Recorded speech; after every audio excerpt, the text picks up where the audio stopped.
And welcome back, everyone, to Beyond the Forecast. I am Chief Meteorologist Michael Stevens, again, outside on our deck, and I have some things to talk to you about today. We're going to be talking about the climate report for May, but also for meteorological spring across northern Michigan. So we're going to take a look at that, show you what temperatures we saw, what precipitation we saw, and why this spring has actually been perfect for Mother Nature in northern Michigan.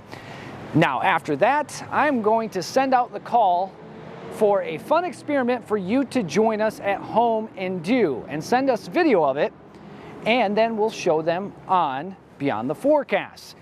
I'm hoping to make this an annual thing, and I think it'll be a lot of fun for you to do at home. So we'll tell you about that, and then at the end, we'll tell you about our podcast that we had yesterday and show you a little bit more from that.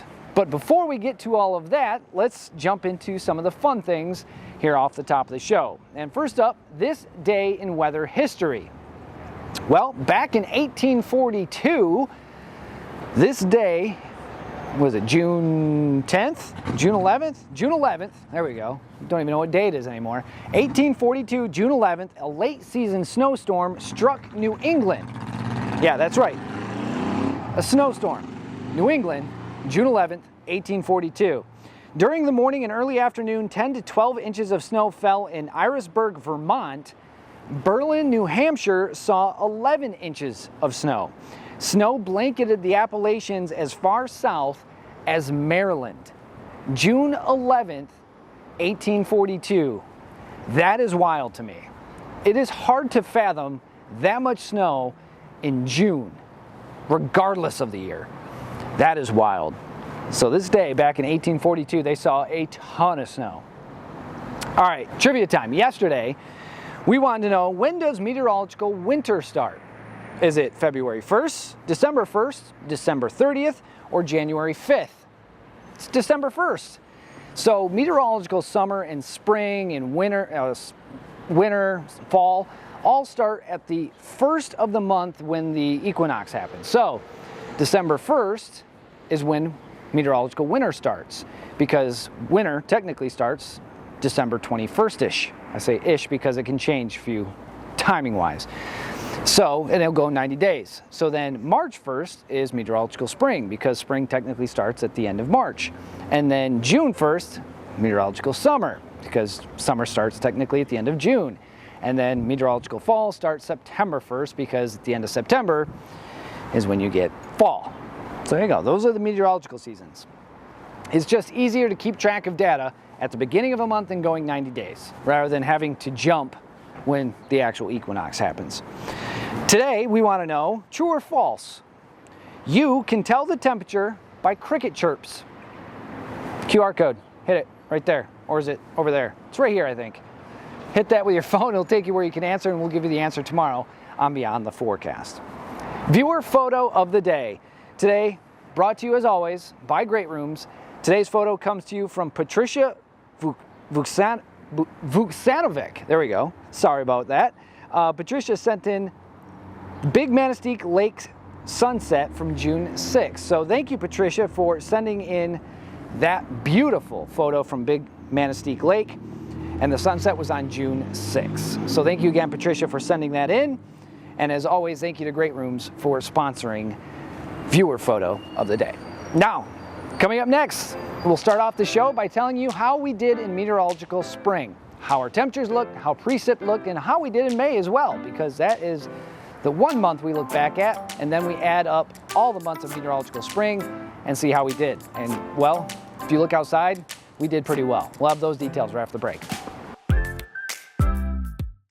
And welcome everyone back to Beyond the Forecast. And yesterday we were telling you about April's numbers and how May's numbers were going to look. National Weather Service and Gaylord hadn't gotten yet to the final numbers, but guess what came out this morning? Hot off the press. We have May's climate report, but also the climate report for meteorological winter. Or meteorological spring, I'm sorry. Let's take a look at those numbers. First up, we're going to look at May, and you'll see these full screen, but they're kind of here in the background so you can kind of take reference, and that's why I have them in my hands as well. But May broke down very average for northern Michigan. Let me take a look at the temperatures for May. The average temperature for Sault Ste. Marie was almost 52 degrees. which actually had it at a half a degree below average. The warmest temperature was 81 degrees on May 12th, and the coldest temperature was 30 degrees on May 8th. Now, Gaylord was nearly 1 degree below average. The average temperature was 52.2 degrees, and the warmest temperature was 86 on May 12th, and the coldest temperature was 27th on May 9th. Now, Alpena was 1 degree below average, as your average temperature was 52.4, warmest temp was 84, coldest temp was 29. Pellston, you were actually, believe it or not, 0.4 degrees above average, so right around average, as the average temperature was 52.6, warmest temp was 85, coldest temp was 26. Houghton Lake, nearly 2 degrees below average. Same with Traverse City, 1.7 degrees below average for those two areas, as the average temperature was right around 53 degrees. So what can you take from these numbers that I just showed you? Well, May was right where we should be for the most part. Traverse City and Houghton Lake were a little bit cooler, but this tells us that it was, one, rather cool, also rather cloudy, but also that's one reason why our plants are doing so well, because it was actually a pretty typical May for us across northern Michigan, right where we should be. Rather than being super warm and super dry, we were actually temperature-wise kind of right where we should be. Now, precipitation for May, we observed 2 inches of precipitation in Sault Ste. Marie for the month of May, which actually was about 3/4 of an inch below average. The wettest day was almost 3/4 of an inch on May 1st. Gaylord, the National Weather Service office, has observed just over 3 inches of precipitation, which was almost 1/4 of an inch below average. And then Houghton Lake saw nearly 4 inches of rain, which actually almost put it an inch above average. Alpena and Traverse City were below average as well, right around 3 inches of precipitation. So, yeah, we did see pretty average conditions for the entire month of May. Now to spring. This is March, April, and May. All those months squished together. March 1st is the start of meteorological spring and goes until the end of May. So let's break down the temperatures for meteorological spring. So in Sault Ste. Marie, the average temperature was 39.2 degrees. The anomaly there, well, 0.2 degrees below average. You were right at average in Sault Ste. Marie for meteorological spring. That is why this spring, one, is different for a lot of people. It has been a long time since we've had a spring at average, but that is why everything is so nice out there, because we've actually been right where we should be. Now, the warmest temperature was 81, and the coldest temperature was 4 below March 1st. Now, Gaylord, Alpena, and Pellston. These 3 areas right here, these 3 cities, have an asterisk next to their name. And the reason being is because of the power outage that they experienced from the ice storm at the beginning of April. So for a good probably half of April, these areas were actually without power. So that's why they have the asterisk. So with this, you have to take it with a grain of salt, because they're missing about 15 days to 20 days of data. So Gaylord was plus 2.3 degrees. Alpena was plus 1.8 degrees, and Pellston was plus 1.9 degrees. So those 3 areas were actually well above average, but they're also missing about 20 days of data. Houghton Lake, 1 degree above average, as your average temperature was 43. And then Traverse City, 45 degrees, as the anomaly was about 1.5 degrees. And then when we take a look at snowfall and precipitation, again, Sault Ste. Marie, Houghton Lake, and Gaylord, the National Weather Service office, those are right, as Alpena, Traverse City, and Gaylord, downtown Gaylord, were missing data because they were without power. But Houghton Lake, you were about 4.5 inches below average for meteorological winter. Same with Gaylord at the National Weather Service office. Traverse City, you were actually 6 inches above average, while Alpena was about 8.5 inches below average, and then Sault Ste. Marie was only 1.5 inches above average. So with all of that being said, what are the notes to take away for meteorological spring? Well, one, temperatures were right where they should be. Precipitation was all over the board, because we went from lake effect snow to just a little bit of rain, but still the majority of our plants are very happy. And it has been a while since we've actually seen a very typical northern Michigan spring. And that's what we just saw, March 1st to the end of May. And that is helping the plants, helping the blossoms, helping everything that is naturally out there across northern Michigan flourishing because they didn't get stressed. They didn't get overpowered. It was right down the middle of the road where we normally are. So there you go. That's the spring report and the May report from the National Weather Service in Gaylord. We'll be right back with more on Beyond the Forecast. And welcome back, everyone, to Beyond the Forecast. Now, I brought you outside because I came up with an idea today, and we are going to start it tomorrow. But it involves a little bit of you as well. So I came up with the idea of an egg drop here at 9 and 10. Now that we're in Traverse City, we have a party deck. That's what we call it. But it's our basically back deck. And I recall as a kid doing the egg drop, both in high school and in college. So I was like, well, we should have an egg drop with the office. Let's have everybody go home, come up with some contraptions, and then bring them here and we'll record the egg drop. So I want you to do the same thing. So when you see this, start thinking about some cool contraptions.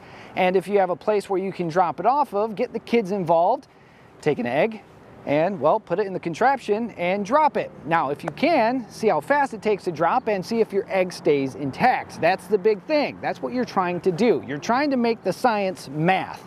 Keep the egg intact. So how we're doing it, our rules, is one, the first to reach the ground and have an intact egg wins. So we're gonna time them.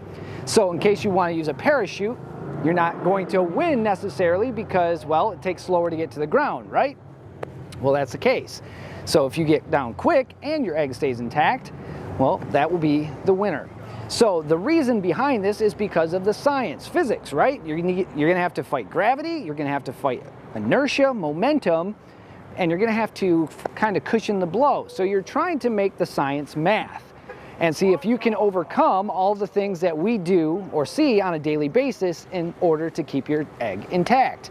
Can you build a contraption that'll get to the ground in a timely fashion, but also keep your egg intact? That's what we're going to be doing here at 9 and 10 tomorrow, and we're gonna record it and bring you the results with everybody in the office.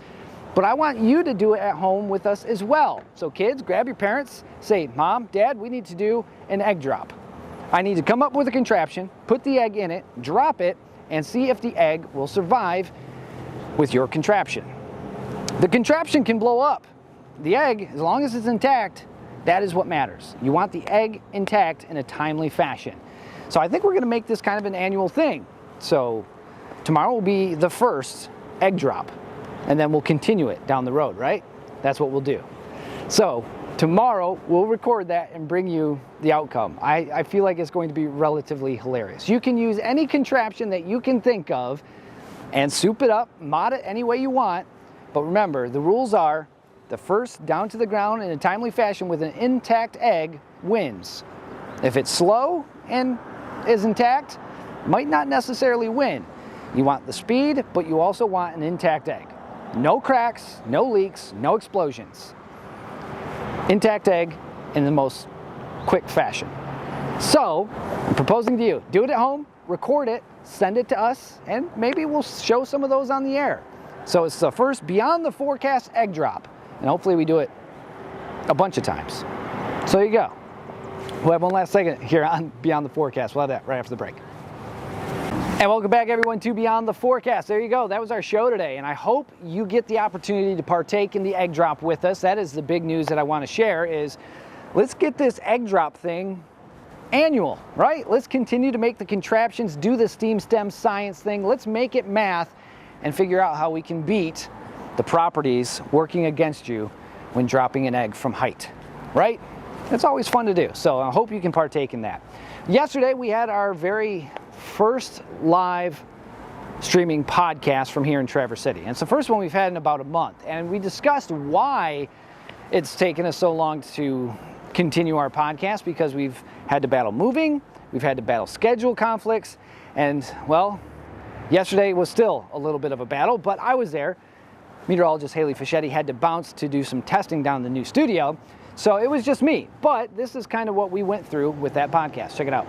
Appreciate you being here to our first podcast in about a month-ish. And the reason why is really because of this. Our schedule got kind of wonky. We had John with time off. We had Haley with time off. And when you have people with time off, you have to cover and you have to do things. So we weren't able to have a podcast. And then the last 3 weeks or so, we have been 100% just running forward in doing the podcast stuff or doing the move. So the podcast stuff got taken back a step, and we were just getting Beyond the Forecast shows done and also preparing for the move. So that's what we had to do. And that's why we haven't had a podcast or so in a month. So now we are here with the podcast and now live in Traverse City. So here we are in downtown Traverse City, day 2 of our move. And I'm in kind of actually right below me is the front door to come into the building.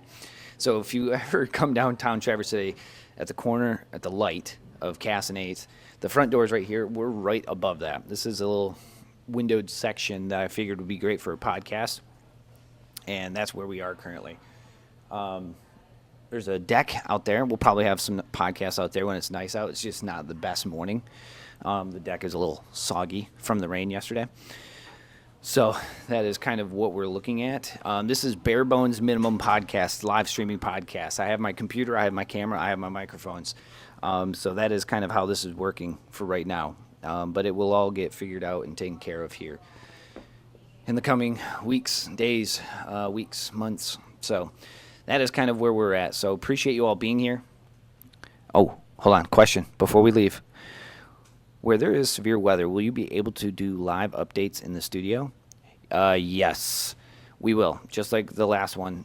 We are currently working on doing the break into TV.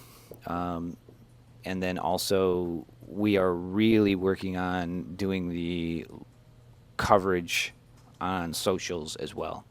Since we have moved and how our setup is now, we have to look at how we're going to do that. Whereas before, it was very easy to set up because we've done it for years and I knew the background of it. Now we have a very new system that is new to pretty much everybody. And we have to figure out how we're going to implement it to do that stuff for you. But yes, we're working hard on that, Deb, to do exactly what we did at the old station. So don't worry, we're on it. Why so much wind? Good question, Tanya. We explained that here briefly. Low pressure systems, one after another. We just have not had a break from system after system after system after system. So this winter, we were set up in a La Nina pattern, right? And La Nina opens the doors to northwest flow of low pressure systems, so clipper systems, if you will. This spring has been just low after low after low, not only from the northwest but also the southwest. So as those lows move in, it's just been windy. Like yesterday we had 2 different low pressure systems move through.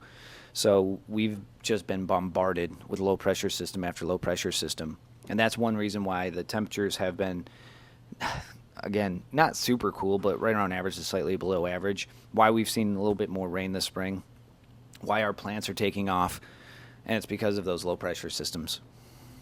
There's a lot of, it's also in strength of the low pressure systems, but low pressure systems tend to give you more windy conditions.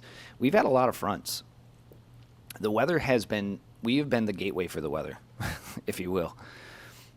Look at everything over the last 2 months, if you can recall, from the severe weather to our south moving northeast, and then also our transition. So we're transitioning right now into neutral. And what that means for anyone out there that's wondering, there's La Nina and there's El Nino. El Nino, we tend to see warmer, drier conditions. So there you go. And we'll have more of these in a more secure, sound-proof location. We'll figure out somewhere in this building to have those podcasts for you every Tuesday at 10 a.m. And if you want to go out and check some of the other podcasts that we have done so far to date, you can go to the 910 News YouTube channel where they all live, or you can also head to the Beyond the Forecast Facebook page where they also live. And then we are working hard to get them up on Spotify as well as Apple Podcasts. Wherever you intake your podcasts, we are going to have it there. So that does it for Beyond the Forecast. Thank you for joining us today, Wednesday, June 11th. 2025. We'll be back with you tomorrow at 4:30, June 12th, 2025. So for meteorologist John Gross and meteorologist Haley Fischetti, I am Chief Meteorologist Michael Stevens. Thank you for being here with us today. We appreciate it. Be good, stay safe, take care. We'll catch you all tomorrow. Bye, everybody.